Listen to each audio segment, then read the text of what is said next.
I love the Product Club bottles because they come in a set of 3 with different color tops. And it's very important to keep track of your color. So typically I go with the darker top for the base or the darker color, and then I go with the lighter top as I'm transitioning out into a lighter color. I'm going to do a global application on her root area with my darker color, and I'm gonna leave the hairline out. So I'm gonna go right in and do that. And I'm gonna keep this kind of a small movement. I'm not gonna pull through far on the hairline until I get into the design portion of this, because I really want to kind of see what's happening. And as I go through the hair, I can get a good sense of what's going on with her color and how much glazing I actually need.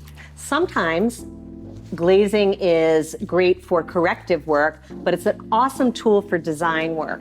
So being able to choose your design as you go and kind of correct things that maybe are not exactly as you had planned them to be, and also really increase the beauty and scope of the hair, you get kind of a twofer from the glaze application. So often, I kind of am looking to see if there's any imperfections that I need to correct, because the client is unaware that it's what I'm doing, and it's a great kind of covert way to make sure that you're putting forth your best work.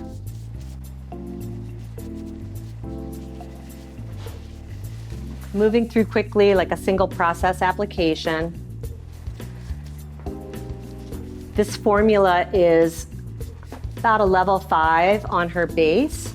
She is sort of a light brown, and when you put brown on top of brown, it typically deepens it. So you want to be aware of that in your formula and formulate accordingly. Being aware that if you put something really deep on it, it could go quite dark, depending on what you're using.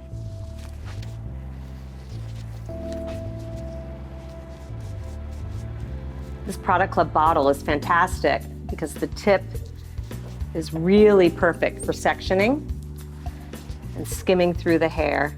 It doesn't catch the hair or drag the hair. But the real key is the color coding. You just can't forget which is which. When you have a client with very long hair, it's sometimes easier to do them in the bowl. But if you're doing anything really detailed, in order to really see what's happening, I recommend that you seat them in a chair. And I'm leaving her hairline out so that it stays nice and light. I can always make it deeper, but you can't make it lighter. So do things in stages and see how it's going.